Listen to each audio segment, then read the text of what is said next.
السلام عليكم. بناء على طلب ناس كتير تغيير تيل الفرامل للكي واي او الاكس دي في، والاثنين واحد مفيش اي فرق. تمام، تعالى كده معايا احمد. سمي بسم الله.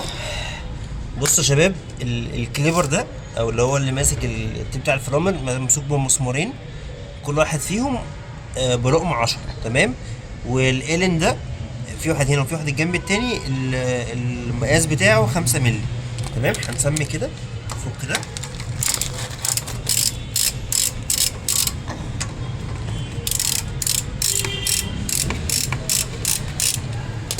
تمام، هنخلعه كده اهو.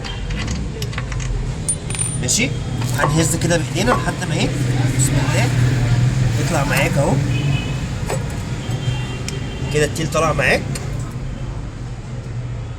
تمام، هنفك هنا مسمار واحد بس كفايه، مش لازم تفك الاتنين. تمام، هنطلعه التيل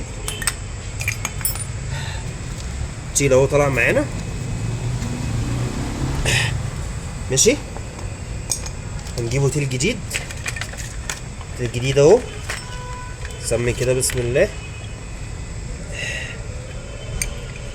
بصوا يا شباب، اللي فيه سنه هنا يخش جوه كده وبيبات اهو.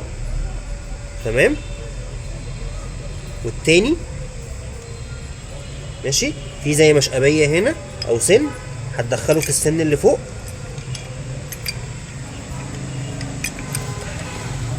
اهو، هتبيته كده.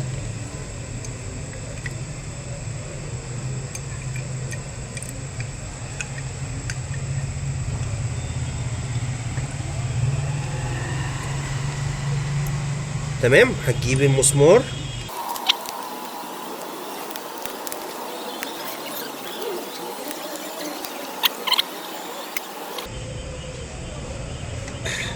معلش انا تقريبا ربطته بالعكس.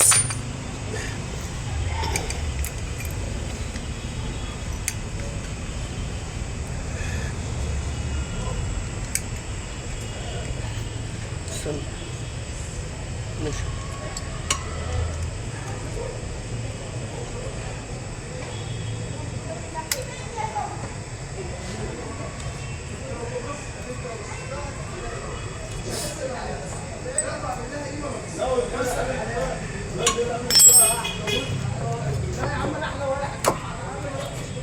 بسم الله. تمام، احنا كده ركبناه اهو كله تمام. نشبطهم مسمارين، ادي واحد،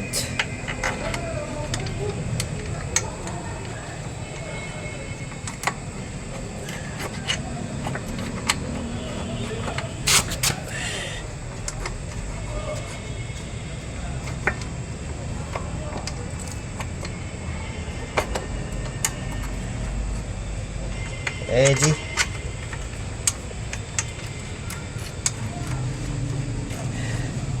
التاني. تمام،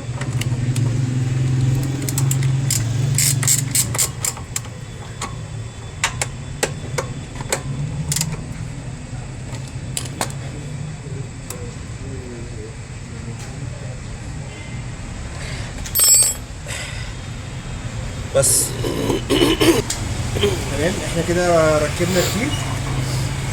انتظرونا ان شاء الله في الفيديو بتاع تركيب البوجيه. السلام عليكم.